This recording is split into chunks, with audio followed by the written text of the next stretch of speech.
स्वागत करता हूं अपने इस प्लेटफॉर्म स्मार्ट नॉलेज क्लासेस पर। उम्मीद करता हूं आप सब लोग अच्छे होंगे, अपने पढ़ाई का ध्यान अच्छे से रख रहे होंगे।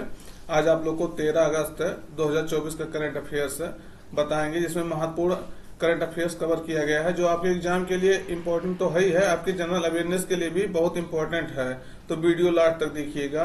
हाँ, उसके पहले एक महत्वपूर्ण सूचना, कल आपको पेरिस ओलंपिक 2024 से संबंधित महत्वपूर्ण करंट अफेयर्स जो है का वीडियो डल गया है, यूट्यूब पर पड़ा है, तो देख लीजिएगा जाकर के। उसमें सारे जो है बेसिक से लेकर के कल जो है पेरिस ओलंपिक 2024 के अंत तक का पूरा खबर उसमें कवर किया गया है, जो आपके हर एग्जाम के लिए इम्पोर्टेंट है। तो वो वीडियो जाकर के आप देख लीजिएगा, और वो बेसिक से लेकर वहां तक करंट अफेयर्स तक जो पूरा कवर किया गया है। उससे बाहर एग्जामिनर जो है क्वेश्चन नहीं पूछ पाएगा, तो जाके उसको देख लीजिएगा। 20-25 मिनट का वीडियो है, और आपका पीडीएफ जो है कमेंट बॉक्स में पिन कर दिया जाता है, उसको जाकर के वहां से ले लीजिएगा, और डिस्क्रिप्शन बॉक्स में भी मिल जाता है। तो शुरुआत करते हैं आज के करंट अफेयर्स का महत्वपूर्ण दिवस के साथ।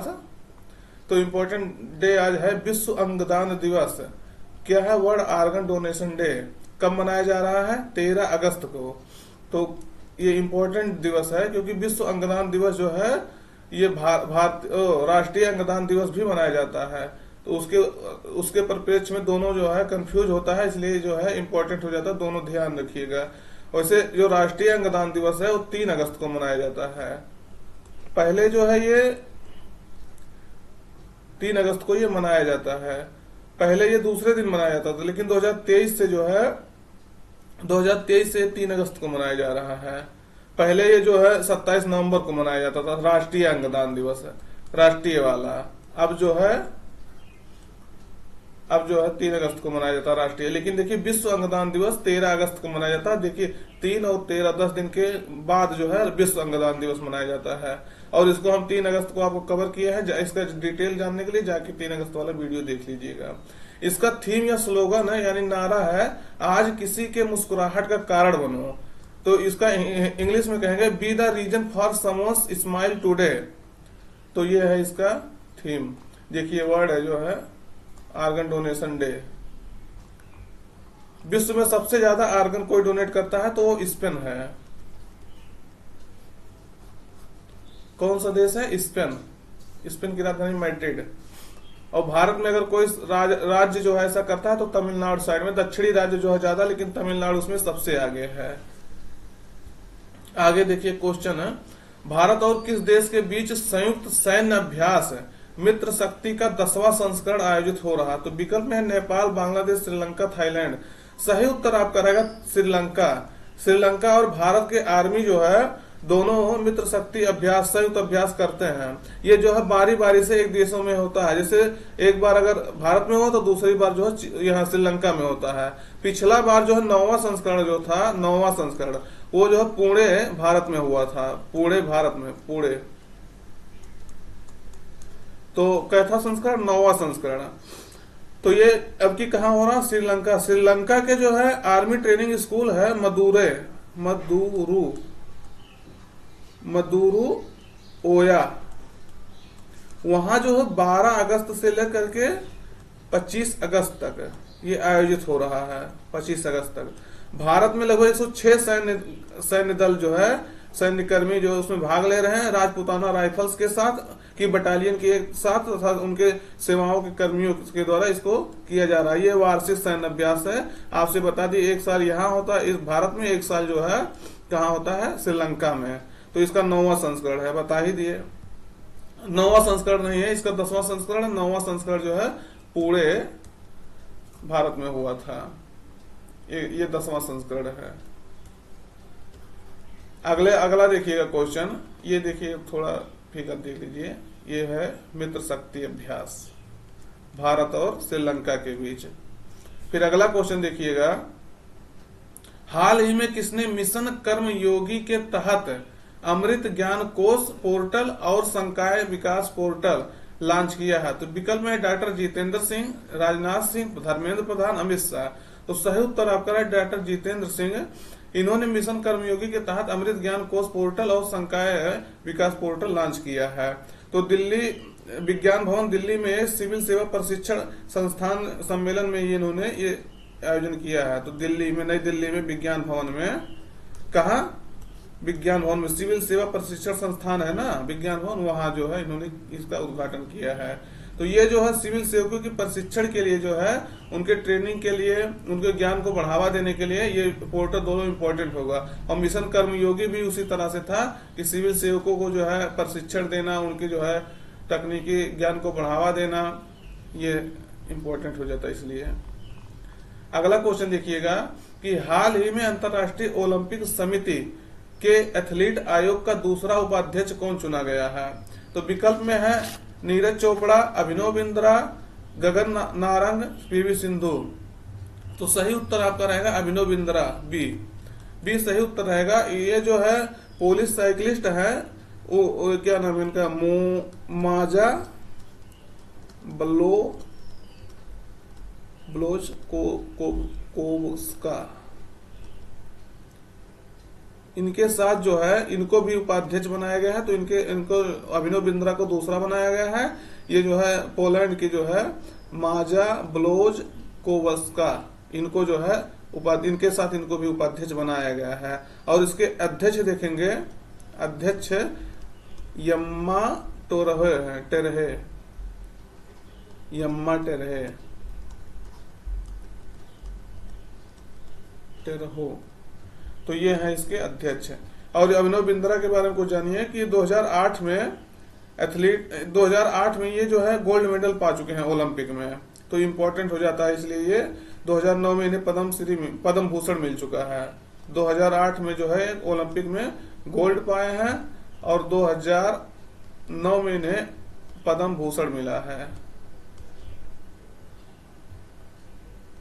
तो तीसरा सबसे बड़ा अवार्ड भारत का पद्म भूषण इनको दिया गया है। और ये जो है एथलीट आयोग का 2018 में सदस्य भी बने हैं। 2018 में एथलीट आयोग जो है उसका सदस्य बने थे, एथलीट आयोग का। और इन्हीं संबंधित आगे एक और न्यूज है, उनके बारे में भी थोड़ा डिटेल करेंगे। और आप यहां देख लीजिए, अंतर्राष्ट्रीय ओलंपिक समिति है IOC, इसका जो है स्थापना 23 जून, ये कल वाले वीडियो में आप पढ़ गया है, वो देख लीजिएगा। 23 जून 1894 को हुआ था। इसका हेडक्वार्टर देखेंगे, हेडक्वार्टर तो लुसाने स्विट्जरलैंड में है। कहा? लुसाने स्विट्जरलैंड में। और इसके अध्यक्ष जो है थॉमस वाक हैं। वीडियो में सब बताया गया है, आप देख लीजिएगा वहां से। तो वीडियो इतना इम्पोर्टेंट है कि आपके हर एग्जाम के लिए इम्पोर्टेंट है और आपके अवेयरनेस के लिए कि कैसे होता है, कितने जो ओलंपिक होते हैं, कब से होता है, कब से कौन सा ओलंपिक हो रहा है, भारत कब से ओलंपिक में भाग ले रहा है, पूरा वीडियो में बताया गया है, जाके देख लीजिएगा। ये है अभिनव बिंद्रा, शूटर्स हैं ये। तो इनको ये दिया गया है। फिर अगला देखिएगा, हाल ही में किसे कैबिनेट सचिव बनाया गया है? तो कैबिनेट सचिव जो होता है, सबसे बड़ा सचिवों में, अधिकारियों में जान लीजिए सबसे बड़ा सचिव कोई अधिकारी होता है तो कैबिनेट सचिव होता है। तो विकल्प में है राजीव गौबा, टीवी सोमनाथन, पीके मिश्रा, दुर्गा प्रसाद मिश्रा। तो सही उत्तर आपका रहेगा टीवी सोमनाथन। टीवी सोमनाथन जो है ये राजीव गौबा का स्थान लिए हैं। तो इनको जो है कैबिनेट सचिव बनाया गया है। और ये तमिलनाडु कैडर के 1987 बैच के IAS हैं, 1987 बैच के IAS हैं। इनको जो है कैबिनेट सचिव बनाया गया है। तो ये पहले भी तो सचिव रह चुके थे, इनको अब बनाया गया है। इनका फिगर देख लीजिए, ये है टीवी सोमनाथन। तो टीवी सोमनाथन को जो है कैबिनेट सचिव बनाया गया है। फिर अगला देखिएगा कि भारत के साथ किस देश ने 1000 सिविल सेवा अधिकारियों को प्रशिक्षित करने के लिए समझौता ज्ञापन पर हस्ताक्षर किया है? तो सही उत्तर आपका रहेगा, विकल्प में है नेपाल, श्रीलंका, मालदीव, बांग्लादेश। तो सही उत्तर आपका रहेगा मालदीव। मालदीव जो है भारत के विदेश मंत्री, आप जान रहे हैं 9 से 11 अगस्त तक मालदीव के दौरे पर थे। उसी दौरान जो है ये निर्णय लिया गया है कि 1000 सिविल सेवकों को प्रशिक्षित अगले 5 सालों में प्रशिक्षित करेगा भारत। इसके पहले भी भारत जो है भारत का राष्ट्रीय सुशासन केंद्र है राष्ट्रीय सुशासन केंद्र, वह मालदीव के 1000 सिविल सेवा अधिकारियों को प्रशिक्षित कर चुका है अभी 2024 तक, अभी लेटेस्ट तक है। और ये 2019 से सिग्नेचर हुआ था, तो ये 5 साल में लगभग 1000 वहां के सिविल सेवकों को प्रशिक्षण दे चुका है। कौन दे चुका है? भारत का राष्ट्रीय सुशासन केंद्र। और फिर से ये समझौता हुआ है अभी कि अगले 5 साल यानी 2029 तक है, अगले 5 साल 2029 तक 1000 और सिविल सेवकों को जो है प्रशिक्षित करेगा भारत। तो बहुत इंपॉर्टेंट क्वेश्चन हो जाता है कि किसी देश के सिविल सेवकों को भारत में प्रशिक्षण दिया जाता है, तो इंपॉर्टेंट क्वेश्चन देख लीजिए। मालदीव देख लीजिए, क्योंकि मालदीव इसलिए भी इंपॉर्टेंट है क्योंकि मालदीव के जब अभी नए राष्ट्रपति बने थे मोहम्मद मुइजू, तो वहां जो है भारत के विपक्ष में कुछ निर्णय लेने के लिए या चीन के पक्ष में कुछ जो है करने के लिए बहुत जो है विरोध हुआ था, बहुत जो है उनका नुकसान हुआ था। क्योंकि मोदी जो है यहाँ केरल के पास जो अपना द्वीप है लक्षद्वीप, वहां जाकर के टूरिस्ट को प्रोत्साहन दे रहे थे, तो यहाँ का टूरिस्ट बहुत नुकसान हुआ था। क्योंकि यहाँ जो है मालदीव में टूरिस्ट, भारत के बहुत ज्यादा टूरिस्ट जाते हैं, और एक टूरिस्ट वाला देश ही है, टूरिस्ट इनका इकोनॉमी टिका है, इसलिए जो है बहुत नुकसान हुआ था। तब से भारत के पक्ष में कुछ ये हो गया है, भारत के साथ कुछ समझौता अच्छा करने लगा है। ये है मालदीव, मालदीव की राजधानी माले। तो ये था इंपॉर्टेंट क्वेश्चन था। अभी एक क्वेश्चन और मालदीव से संबंधित बताएंगे। हाल ही में भारत ने किस देश में यूपीआई भुगतान सेवा शुरू करने की घोषणा की है? तो विकल्प में है बांग्लादेश, भूटान, मालदीव, श्रीलंका। तो ये भी सही उत्तर आपका रहेगा मालदीव। मालदीव ही ये जो है ऐसा घोषणा किया है। इसके पहले जो है अभी बता ही दिए कि विदेश मंत्री जो एस जयशंकर थे वो मालदीव के दौरे पे थे 9 से 11 अगस्त तक। और इसके पहले जो है यूपीआई सिस्टम को अपनाने वाला पहला देश कौन सा बना था? नेपाल। तो यूपीआई सिस्टम को अपनाने वाला पहला देश कौन बना था? नेपाल। और यूपीआई को अपनाने वाला पहला यूरोपीय देश कहेंगे तो फ्रांस बना था, पहला यूरोपीय देश। तो कौन बना था? फ्रांस। तो इंपॉर्टेंट हो जाता है। फिर से जो है यूपीआई भुगतान सेवा शुरू करने की घोषणा मालदीव ने किया है, नेपाल इसके पहले कर चुका था। ये देखिए भारत के विदेश मंत्री और मालदीव के विदेश मंत्री दोनों लोग। फिर अगला क्वेश्चन देखिएगा कि हाल ही में भारत सरकार ने पहली बार किस शाकनाशी सहिष्णु फसल हर्बिसाइड टॉलरेंस क्रॉप की व्यावसायिक खेती की अनुमति दी है? तो विकल्प में एसटी गेहूं, एसटी मक्का, एसटी बाजरा, एसटी बासमती चावल। तो सही उत्तर आपका रहेगा एचटी बासमती चावल। यानी एसटी मतलब होता है हर्बिसाइड टॉलरेंस, ये टॉलरेंट जो होता है, यानी जो हर्बिसाइड से जो है ये सहिष्णु रहता है, इसको नुकसान नहीं करेगा शाकनाशी। तो ये क्वेश्चन इंपॉर्टेंट हो जाता है।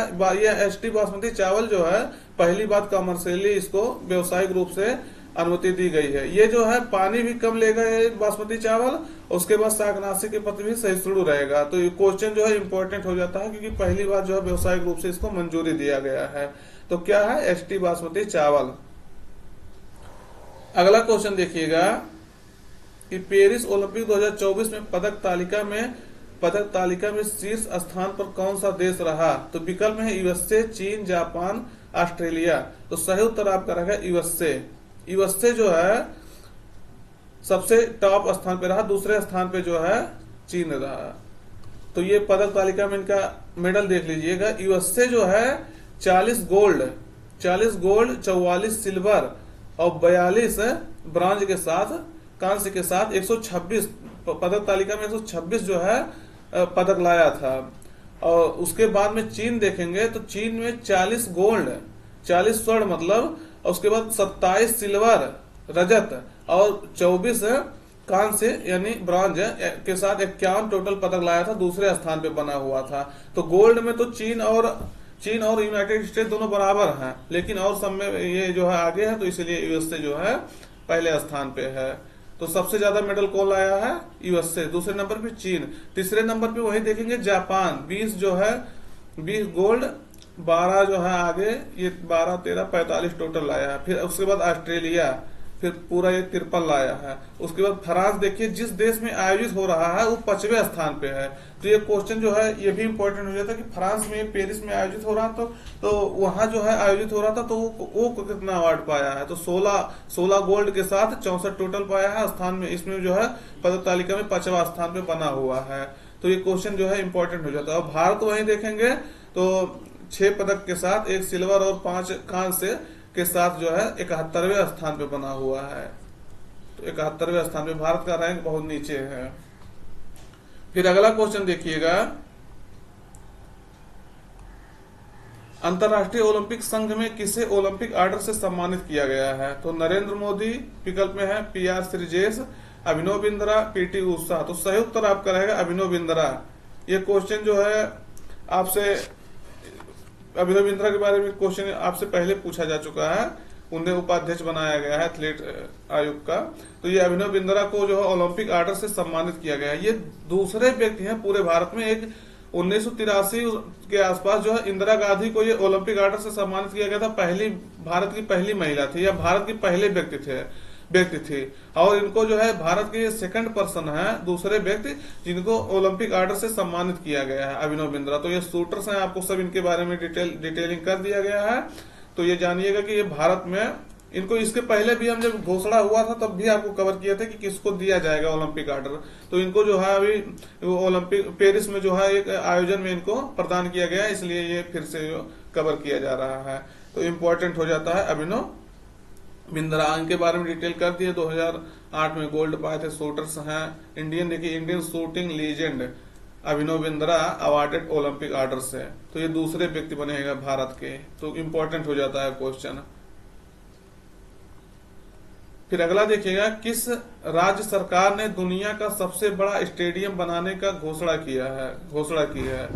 तो विकल्प में है गुजरात, उत्तर प्रदेश, तमिलनाडु, आंध्र प्रदेश। तो सही उत्तर आपका रहेगा तमिलनाडु। तमिलनाडु सरकार ने वहां एक ही इंटरनेशनल स्टेडियम है जिसका नाम है चेन्नई में। तो ये इसको दूसरा अंतर्राष्ट्रीय स्टेडियम बनाने के लिए घोषणा किया है। कहाँ? तमिलनाडु में बनाया जाएगा ये। लेकिन कहा है कि विश्व का या दुनिया का सबसे बड़ा स्टेडियम बनाएंगे। जो नरेंद्र मोदी स्टेडियम है, नरेंद्र मोदी गुजरात में, उसको भी जो है ये उससे भी बड़ा ये बनाएगा। तो ये यानी नरेंद्र मोदी स्टेडियम अब छोटा हो जाएगा। ये जो है तमिलनाडु में बनने वाला स्टेडियम विश्व का सबसे बड़ा स्टेडियम बन जाएगा। तो कौन से राज्य सरकार ने घोषणा किया? इंपॉर्टेंट हो जाता है क्योंकि देखिए भारत, न केवल भारत का, ये दुनिया का सबसे बड़ा स्टेडियम बनाने की घोषणा किया है। तो कौन सा सरकार किया है? तमिलनाडु सरकार किया है। तो क्वेश्चन इंपॉर्टेंट हो जाता है। हाँ दोस्त, वीडियो में आज यहीं तक रखे हैं। अगर आप वीडियो में नए हैं तो वीडियो को सब्सक्राइब कर लीजिए, जिससे आपको जो है इसी तरह से अपडेट मिलता रहे। और लाइक, शेयर और सब्सक्राइब कर लीजिए। अपने दोस्तों तक इसको पहुंचाते रहिए, जिससे जो है ज्यादा से ज्यादा लोग इससे जुड़ सके। तो आज के लिए इतना ही। मिलते हैं किसी नए वीडियो में। Till then take care.